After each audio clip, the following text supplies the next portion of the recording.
신앙이란 익숙한 것과 결별하는 것이다 라고 말합니다. 예수님을 믿으면 하나님의 말씀으로 인해서 세상 가치와 충돌을 가져오게 되고요.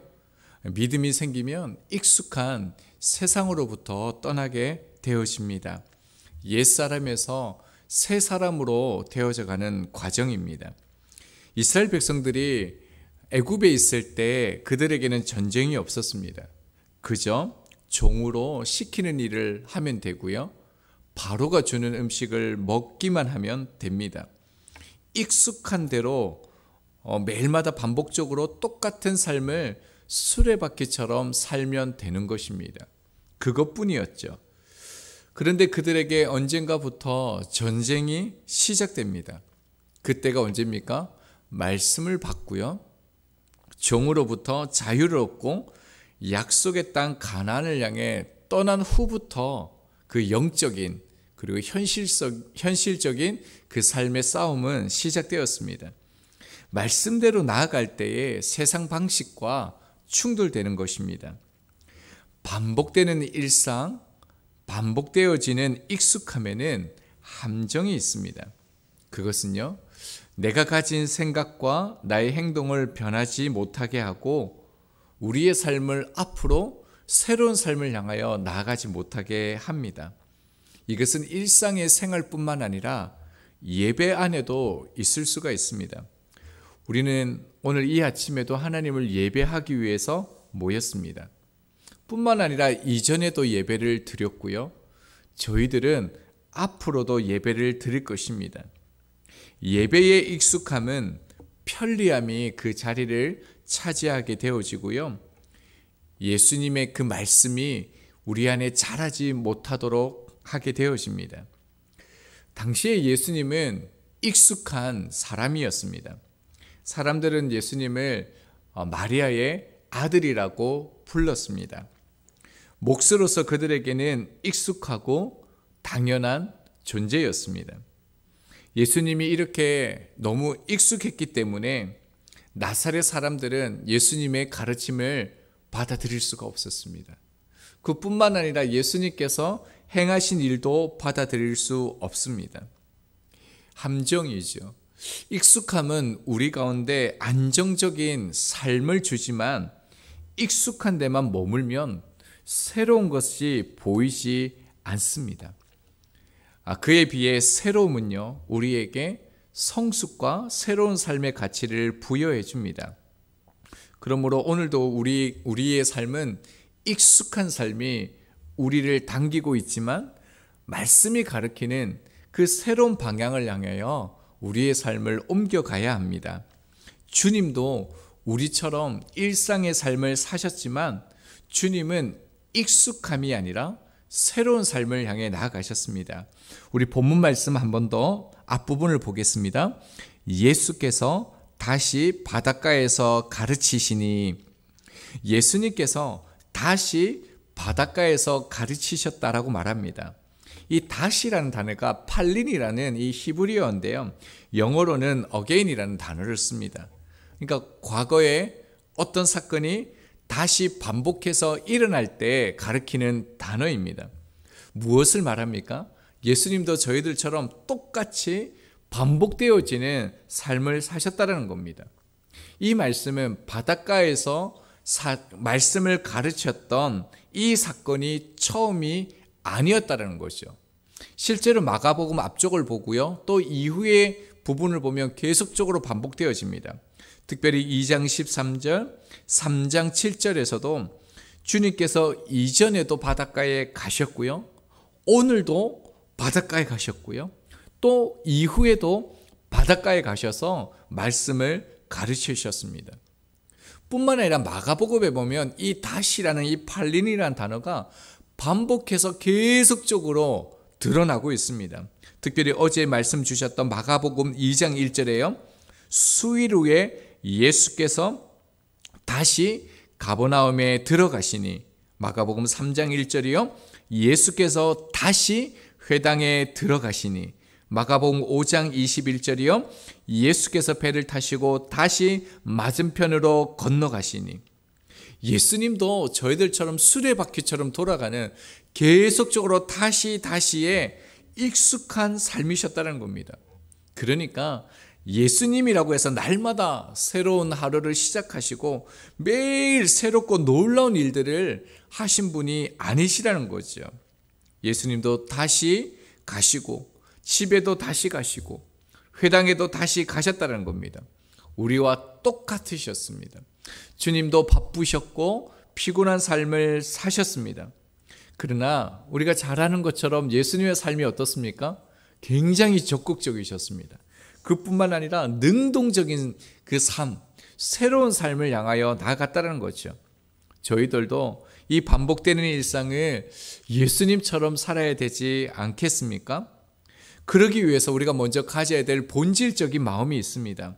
그것은 우리가요, 본질적으로 삶에 익숙한 이 생각, 이 안주함은요, 우리의 삶이 이후에는 삶이 없다라는 것을 인식하는 것부터 시작해야 된다는 겁니다.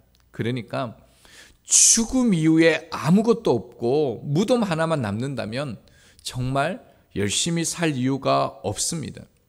그러나 죽음이 끝이 아니라 영원한 생명임을 우리가 매 순간마다 자각할 수 있다라면 우리는 매일 반복되는 이 삶에서 능동적이고 적극적인 주님과 같은 삶을 살아갈 수 있다는 거죠. 우리가 사도신경의 고백을 보면 나는 믿습니다로 이렇게 시작하게 되어집니다. 그리고 마지막 고백이 무엇입니까? 몸이 다시 사는 것과 영원히 사는 것을 믿습니다. 아멘으로 끝이 납니다. 로마서 8장 11절에도 이렇게 말씀합니다.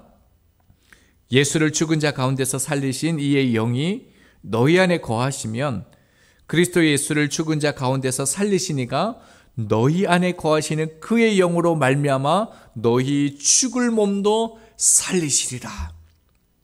주님이 그 부활하신 몸을 제자들에게 보여주신 이유도 무엇입니까?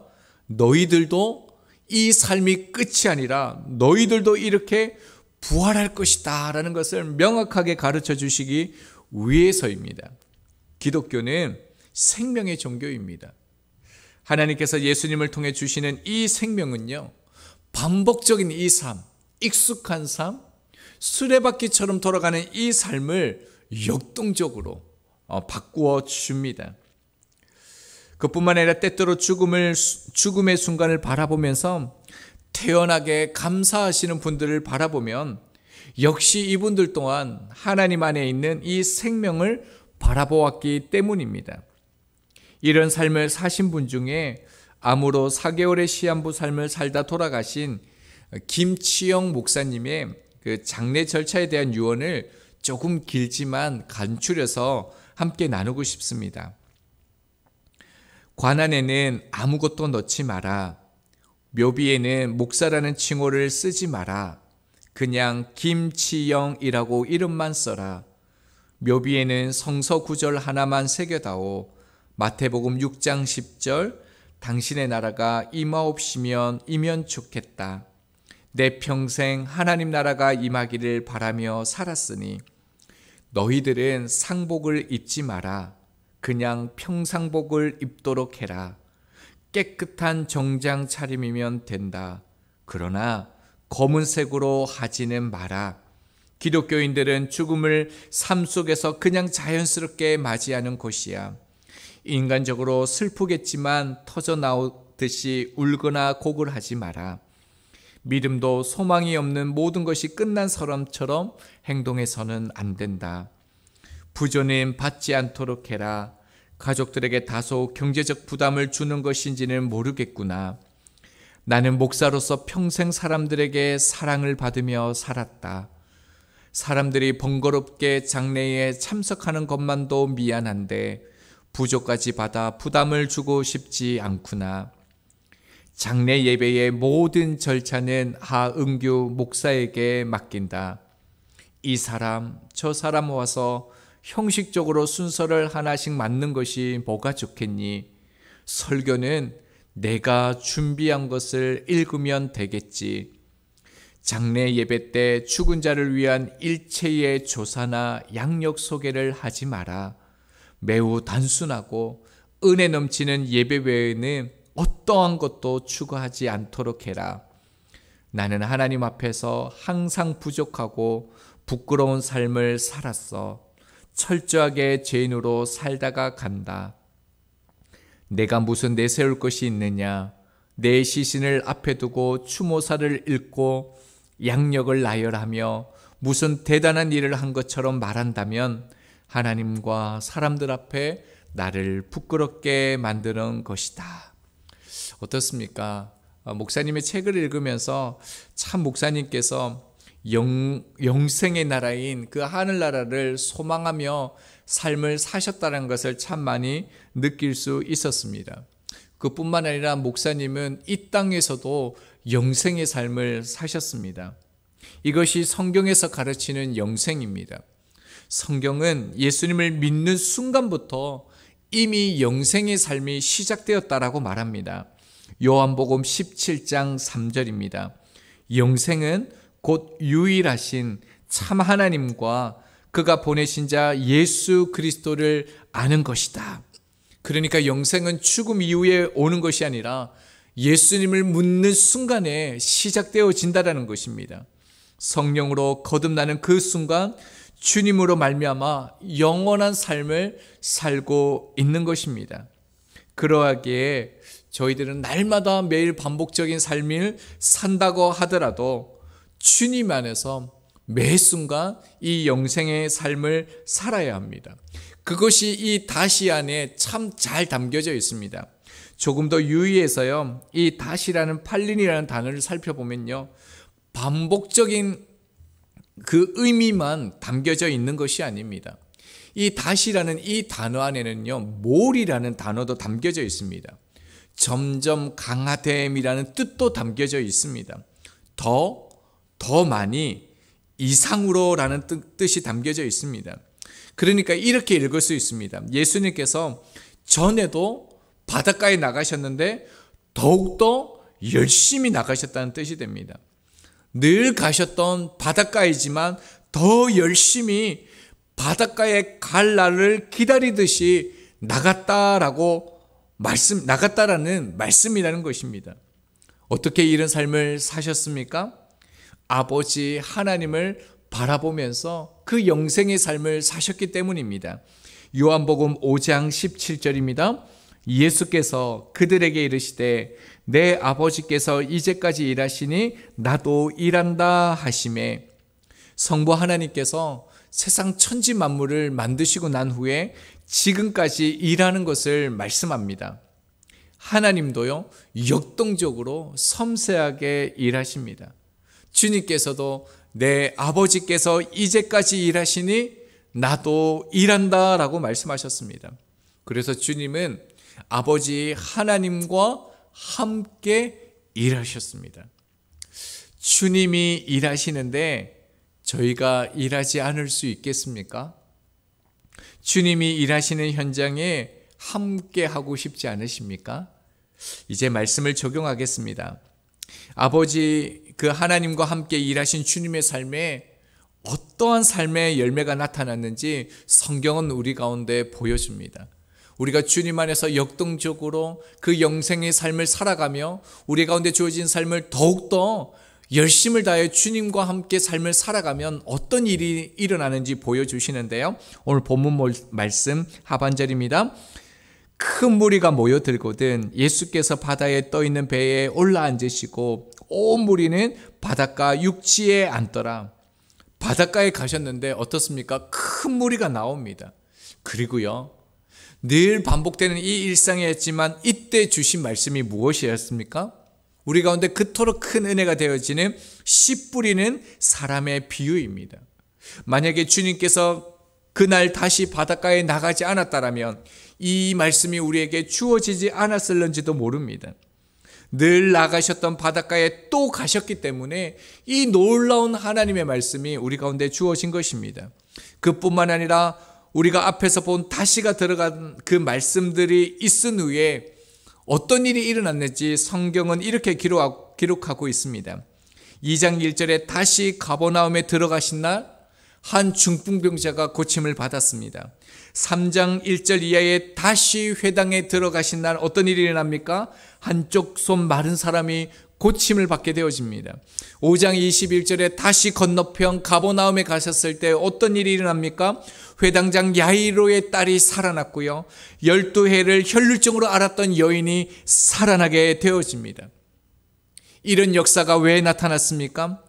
일상에 반복되어지는 삶, 수레바퀴처럼 돌아가는 삶이었지만 삶을 더욱더 능동적으로 적극적으로 주님 안에서 영생의 삶을 누리면서 주님과 함께 일하는 그 삶을 감당하는 과정 속에서 이 일이 일어난다는 것입니다. 그러하기에 오늘도 우리는 일상적인 삶을 살아갈 것입니다. 그러나 그 편안함이 주는, 일상의 삶이 주는, 익숙함이 주는 삶이 우리를 결정하지 못하도록 믿음의 삶을 결정해야 됩니다. 하나님이 일하십니다. 주님이 오늘도 다시 일하십니다. 그뿐만 아닙니다. 성령님이 우리와 함께 하십니다.